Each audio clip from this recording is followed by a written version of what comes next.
Hi, welcome to the Train Shop Weekly. We haven't had a show for quite a while, and unfortunately, as many know, some don't know, we do kind Things have changed drastically. Things have changed. We have an empty seat here. Our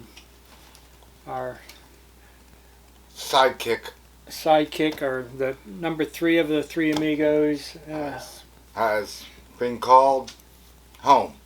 Yeah, we got poor Harry. Harry, as most everybody know, he's been fighting cancer for many years. First few years, he was rather successful in his fight, but unfortunately, about a year and a half ago, things started cropping up. It's the point where cancer kind of came back in a few different places. It slowed him down a lot. Definitely in the last year.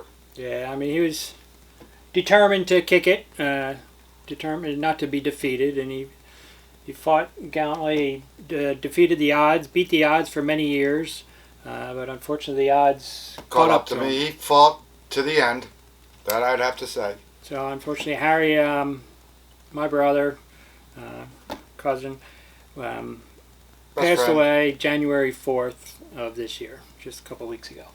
Yeah. So, it was a tough deal, that's for sure. I mean, month of December was, beginning of December, right for Thanksgiving, I guess, is when things really took a turn to the worse, I guess. Yeah, I would say then just before Christmas it really, but he fought to the end.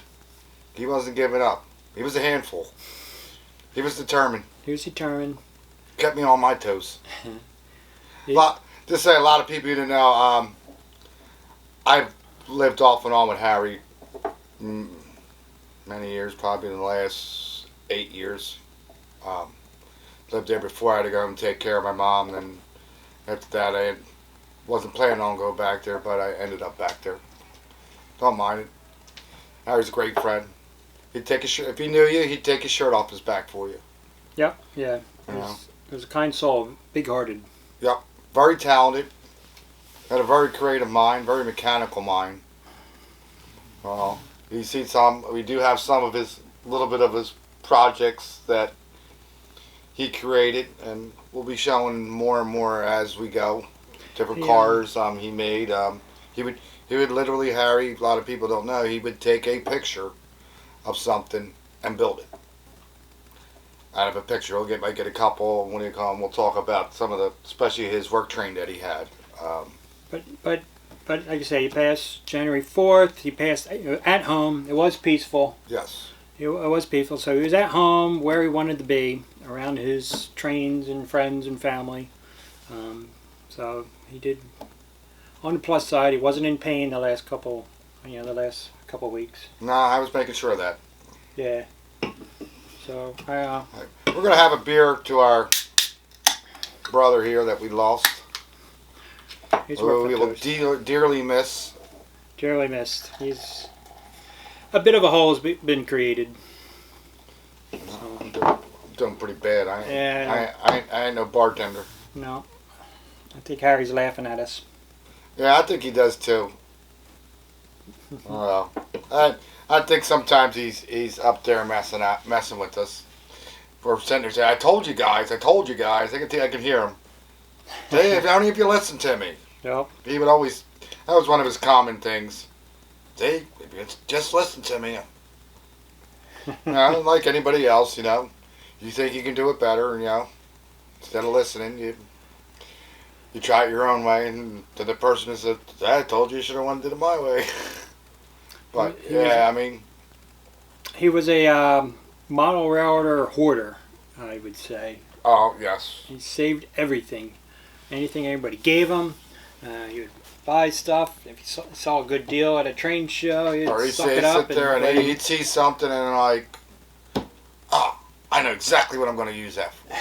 And he'd put it in one of his projects, He was very creative. Down the road, we're going to go over.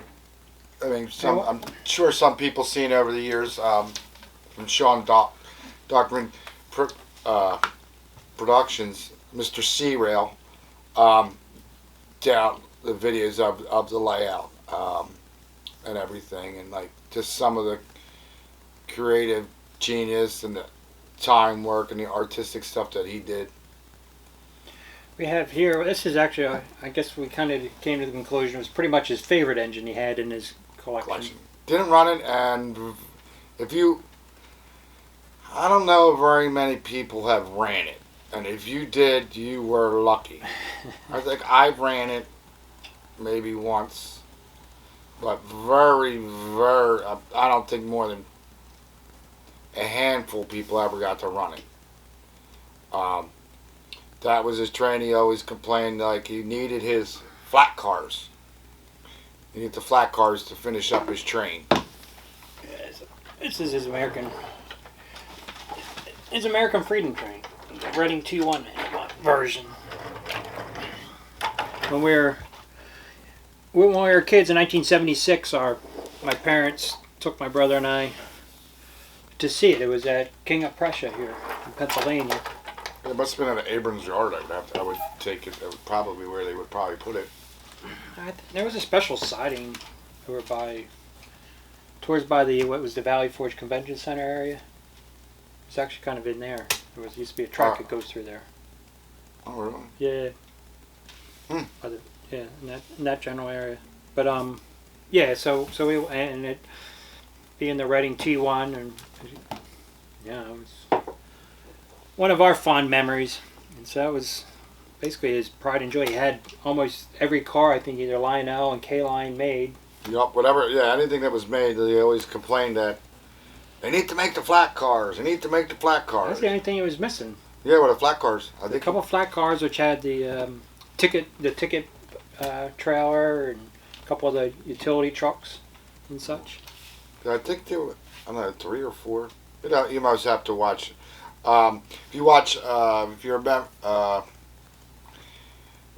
on the Facebook that he started O-Scale Model or his tips and tricks on the day of Harry's funeral, Jeff Hutt, who's kind of stepped in and has been doing the morning videos that Harry used to do, did the one about the Freedom Train. Yeah, this is actually his auxiliary tender. On the real one, it was an old New York Central tender from Mohawk.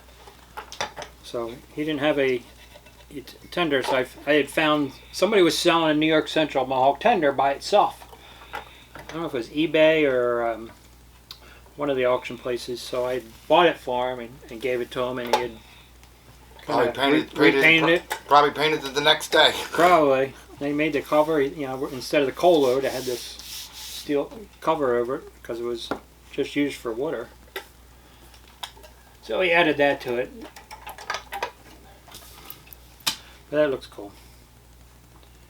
What else? Yeah, don't anybody ask about it. It's not going anywhere. Yeah, it's not going anywhere. Actually, it's going to be here at the store, the whole set. So, I mean, if somebody wants to see it, we'll be able to, it's not going to be right in the store. It's going to be in our employee lounge, I guess, or yes, one of our back office. But able to, we can look at it all the time. And we'll probably break it out when we do our club things every now and then.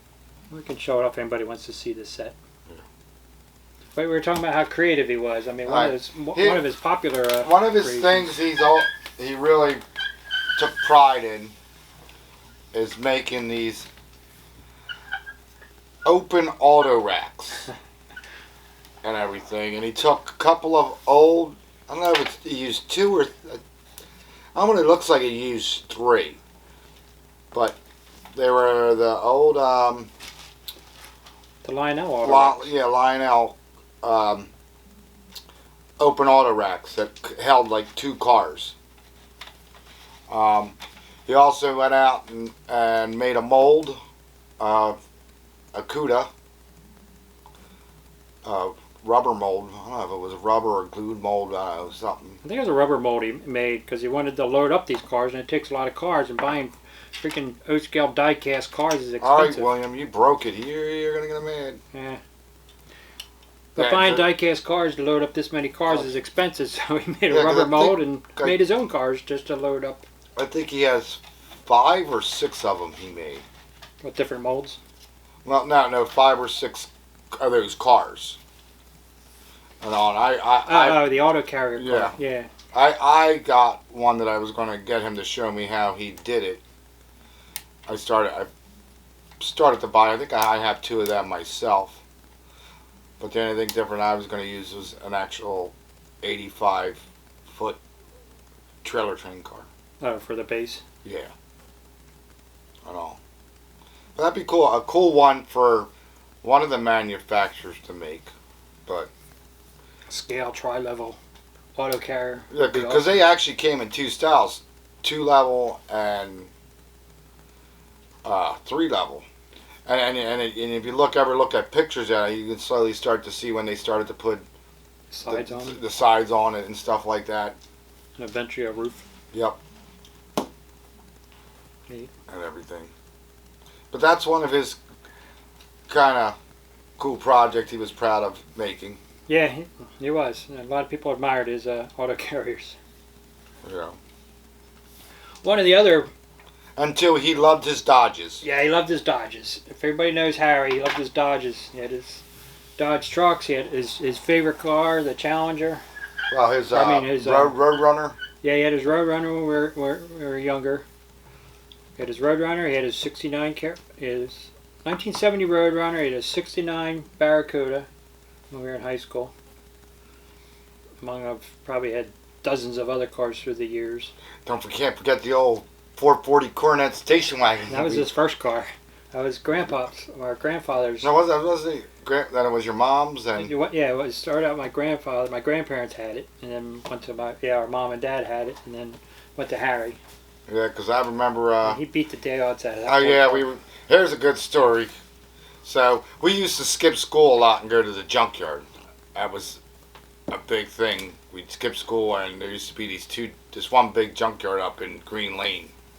It was on both sides, and it had cars back into the 40s and 50s. We'd go around looking for the cars with the old Hemis in them, the old DeSotas and stuff. So I forget who it was. And one day we were coming home, and he was hot dogging it, and he hit a bridge. He hit the side of the bridge and put a big gash down the side. And I think the story when he got home was a deer ran out in front of us. There was a couple different different versions I heard, but yeah, it was an animal ran out and swerved to miss the animal. Yeah, one time it was a dog. But the bridge isn't there anymore. But I remember it. In high school, we skipped school and he was hot dogging, and what do you call? He called it pepper power. That's right. Yeah. Been a lot of fun in it. Back in the old cruising days. Yeah. I guess that's when he got the Roadrunner after that, wasn't it? It's right after that, wasn't it? I don't know. I don't remember what he got. Because he had that when we were in high school. Because I remember riding in the back. Yeah, I remember cruising in town with it. Yeah, because it was all primer. Yeah, it was many colors through the years. It was blue once. It was green, primer, black. Not sure, a couple other colors. Another one of his favorites. Well, we know he loved the Pennsylvania Railroad. That was his railroad, and he loved the weather stuff. He didn't like anything left unweathered. This is just one of a few dozen Pennsylvania Railroad engines he has. But this is one Walt and I kind of decided was a good one right now to go with his work train, which is another pride and joys of his.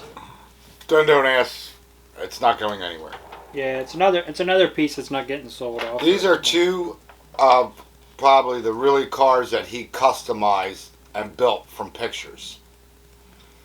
Did you had something to do with the tender there? Yeah, I had a brass Camelback Reading Camelback, and I was redoing it into a Legacy, so I used a Legacy Camelback for the chassis, but I used a Legacy tender, so I didn't need the brass tender. So I said, you can have the tender. Oh, I could use that. I swear the next day. Certain things, if he saw something. He had an idea. Where'd it go? Here's another one that's a custom car of his that the Pennsylvania Railroad had that he did off of pictures. It's a gondola, but it was dropped down. I guess they dropped it down so they could roll the trucks off easier. I don't know. Yeah, I think his total work train's about 20 cars. Yeah, something like that. Yeah, and we were talking over the, what do you call, when we had our last show, we did a show at Greenberg. A lot of people appreciate your comments and everything on it. Me and Bill took 2 trains there, and I brought the work train. And there were some people that said, yeah, I remember I gave him this car, and a couple of the passenger cars and a baggage car, that he went to town and painted them and leathered them up and stuff like that. So it's kind of neat. And too, I really like to thank the people, the outpour on his Facebook, O-Scale Model Railroaders and Tips and Tricks. A lot of the memorials that people did, I mean, it was really heart touching. I mean, there were so many out there. I mean, I'm sure I didn't see them all. I saw a good probably 20 or 30 of them. I can't thank people enough. The good things that people have said. People called, sent cards in, just people who are at the service for Harry. It was incredibly touching. I know it meant a lot to us. My parents, it meant a lot to them. I was incognito at the funeral. People didn't notice me without my hoodie and a baseball hat on. I was in a suit. Who is that guy? He cleans up all right. Yeah. Had quite a few people had to take a double take. Is that you? This is one I was interested in. This was actually. Oh yeah, this was one of his last projects. This is like the last thing was sitting on his workbench when he passed away. And he couldn't go down to a basement to work on his base. But this is the last thing that was on his workbench. He was working on was the Homer Simpson auto carrier. And somebody made the decals for this. This was an actual graffiti car with Homer Simpson. He thought that was the coolest thing. There was Circus City decals. I guess made the decals. Yeah, because I think there's 3 Simpson cars. There's Marge, and I think Maggie. But the only problem is it was holding them up. When you put the auto carriers literally have hundreds of little holes. Yeah, the air rivets. Maybe thousands. What do they call them? So when you put the decal on, you got to poke out every one of these holes. And you only got about a third of the way. So I'll finish this car up, that's for sure, for him. Actually, I told him beforehand I was going to finish it up because he wasn't able to work on it. So I think Homer's cool. Yeah, it is a cool car. No, that's not going anywhere either. Yeah, that was actually the last thing that was on his workbench. Yep. All the hundreds of projects he's done. Oh, God, yeah. Hundreds of projects for himself, for customers. He was a hard person. He never wanted to say no. No, that was his problem. He wouldn't say no. Anybody asks him to do anything, yeah, I'll do it. And It might take me a while, but I'll get to it. He'll get to it. And it did. But he's done now. A lot of people who sent things in, and are paying the restorations. We are trying to complete them. Complete them, obligated. One of Harry's longtime friend did a lot of restoration when they were younger, stepped up and picked up on doing the paint work that Harry could not finish, so we're getting their stuff done. Yeah, his name's Bill also. Another Bill. Yeah, but he does a great job. He is picking up a lot of stuff, and also our cousin John Henning, he kind of rolled back into the shop here this past month or so. He grew up with us into trains and too, so he has a lot of interest and very knowledgeable. Yeah, so he's been a big help in trying to get the older tin plate done. Yeah, I mean the pre-war stuff is like his forte. So he's really helping to fill a little bit of a void that was created by Harry. Can never be able to replace him, but at least he's been a big help on helping get things moving. So between excuse me, between John and Bill, we're getting some of this done. Yeah. There's a lot of things that just have to say it came a lot faster to us than anything. I mean, we hate to say, me and Bill were not really prepared, I'd have to say, for it. No, I guess we always thought he was going to beat it. Yeah. We always thought he was going to beat it. He was going to really fight and kept fighting, and he did, and it just like it progressed. So, cancer sucks. Cancer sucks. Cancer freaking sucks. As you know, he had a big collection. I mean, just rolling stock alone, I counted over 1,000 pieces of rolling stock. A good majority of it is going to get sold off. We do have been starting to list some of it on eBay. We have a separate page just for his collection. We're just doing a couple things at a time, but over the next few weeks, it's really going to be picking up on what's getting listed. Certain pieces, like you're saying, are not going anywhere. We're going to have a whole wall of it's going to be more of the older stuff than the newer stuff. The newer stuff will probably come a little farther down the road. We're getting ready to do a lot of remodel here at the shop, so there will be a room. So hey, once we get it all situated, if you ever want to see it, just ask us. We'll take you into the room to see some of Harry's stuff. Yeah, and if you ever been at Harry's house, a lot of the stuff is going to you're gonna see a nice amount of it come here. Yeah, in his memory. Yes. It's been tough. It's been tough for us. It's been tough for the family. But I guess the best thing we can say, he's not suffering anymore. Probably got his body back. So that's what I hear. Building a big layout up there with God. So. As far as the Train Shop Weekly. We will continue it. We'll continue it. Harry. That's what Harry wanted. He wanted us to keep going with it. We'll fill this seat with some guest hosts, some other people, and we'll figure it out.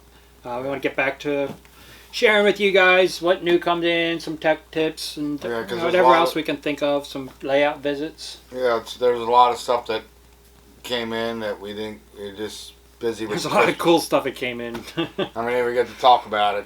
We might have to do a little catch up on it, but we'll give us some stuff to talk about. Yeah, but we wanted to. We knew we had to start somewhere, and this is how we got to start. Yep. Get back into it. So. Thanks for hanging in here. I hope you enjoyed the show.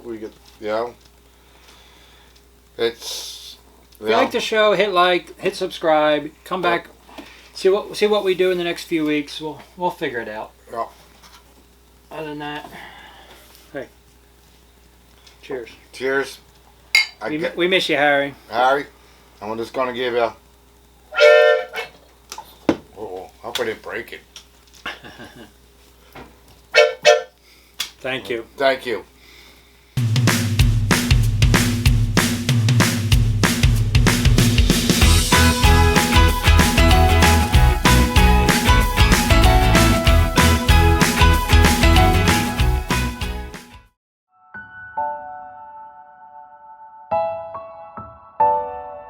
Harry was my big brother, 3.5 years older than me. When he was real young, he asked Mom for a little brother. So here I am. We meant the world to each other. He would do anything for me. He was my protector. Often told me how proud of me he was. That always meant a lot. When we were young, as brothers do, we would get in arguments, usually ending with him in trouble for picking on his little brother, whether I instigated it or not. I had a talent for that. He took a few lickings to his ass that he really didn't deserve. Then came our little sister. I confessed. We all, too many times, ganged up on her and her Cabbage Patch doll, but heaven forbid anyone else give her a hard time. The protective big brother would come out. As kids, we loved building model cars. We loved to customize them, make them unique, then sometimes blow them up or set them on fire behind the house. We always enjoyed showing each other our ideas for new projects or builds. We loved camping trips as kids. Dad would close the store for 3 weeks in August. We'd pack the station wagon and head off. 1 year north, another year south, another year west. It was always exciting. We'd save up our allowance leading up to it in anticipation. I remember him being stubborn. He spent a year saving up pennies. He had a whole lunch bag full and insisted on carrying them around just in case he wanted to buy something. At least until we were outside of some touristy gift shop and the bag broke, dropping pennies everywhere. People thought he was nuts, shaking their heads. I looked at him and did what any loving brother would do. Laughed at him and said, duh. But naturally I helped clean them up, though I might have pocketed a few. As most know, Harry is a lover of trains, something he and I were kind of born into. We spent a fair amount of our childhood vacuuming the train shop floor and cleaning a lot of glass. Lots of glass. Glass windows, glass showcase doors, glass shelves. We were taught the importance of a clean and attractive business. We both took a hold of this interest in trains and it became our thing, though honestly more so for him. He was very passionate of them. He was a mechanical and creative genius, which made the hobby a natural fit for him. He loved fixing, restoring, and modifying them. He loved creating buildings and landscapes and little miniature scenes that would tell a story, have a purpose. Walt came into the picture when we were young. He and I met in 4th grade at St. Stan's. The three of us hit it off. We all loved our trains, joined Boy Scouts, and hung out seeking mischievous adventures all around Lansdale. A close friendship that lives on today. I remember when we were teenagers, our dad helped Harry and I set up a hobby shop in the old Montgomeryville Mart. That was for us, to do together. That was great, though I would get frustrated with him because he just wanted to make out with his girlfriend behind the counter when I was trying to run the business. It went pretty well for a while, but I forget why we stopped. But we loved it, and we learned a lot. His mechanical talent eventually took him to Hatfield Quality Meats, Clemens Food Group, as a mechanical maintenance guy or something. He was often key to making sure the hot dog machine kept running, or whatever else needed fixing. He seemed to really enjoy his job while still playing and collecting his trains, and he eventually retired from there and helped Dad and I more at the shop. He got married to Shelby around the same time I married TJ, and we both had our firstborn, him Harry IV, and I Andrew, only a few weeks apart. It was a scary new adventure for both of us, but we could share our thoughts and experiences. It made things less frightening. Life went on and we both found our new life partners, him Linda and I Deb. The more I sit here thinking about it, it amazes me how different yet parallel our lives really were. As we got more involved with the train business, we looked for more ways to get others involved. To help with that, we came up with the idea of starting a new model railroad club. Walt jumped in along with a few other train friends, and the North Penn O-Gaugers was formed. A great new opportunity for him to share his passion, which he did. He made his home open to anyone with any kind of interest in trains, big or small. He loved to share his knowledge while meeting more people to also learn from. He was like a sponge, absorbing every bit of model railroading he could. Harry enjoyed the internet, visiting various forums and face pages that had anything to do with trains. Once again, a freaking sponge. But one thing he got discouraged with is people and their keyboard bravery. He would get frustrated by how people would respond to posted questions. They would be mean or rude. Just because they were more knowledgeable of the person asking the question, they felt superior. Harry hated that. He always felt there were no stupid questions. He thought people should not be judged or ridiculed for their lack of knowledge. He felt everyone knows nothing when they begin, so they should not be looked down upon. He started his own Facebook group for the model railroader called O-Gauge Model Railroading Tips, Tricks, and More. He made strict rules and made sure they were followed. He had no patience for rude or ignorant people. This was a place anyone who enjoyed the hobby could come and learn and share. He felt everyone should have a hobby, one they enjoy, one that allows them to take a break from the difficulties of life. Everyone has their own troubles or demons they have to deal with. A short escape helps the soul. And with well over 23,000 members to his page, people from around the globe, there's obviously a place needed like this for many people's lives. Unfortunately, we really don't have an understanding of how much of an impact somebody has on people's lives until they're gone, or just how many people's lives they may have actually touched. Harry is, without a question, one of those individuals. More so than most people you will ever know. In today's busy world, everyone is so tied up in their own daily rituals. It is so easy to overlook or underestimate somebody like Harry. Around 7 years ago or so, Harry was diagnosed with cancer, stomach and esophagus. The odds were not very good, but Harry was one of the most optimistic and determined individuals when it came to his condition. He was going to beat it. He was not going to let it get him down. I told him I needed him. We were going to grow old running the train shop together. He took me serious and often reminded me he wasn't going anywhere. When Harry first got sick of cancer, I prayed to God and asked him, why him? Why not me? Can we please trade places? Let it be me, not him. Then I realized he beat me to that prayer.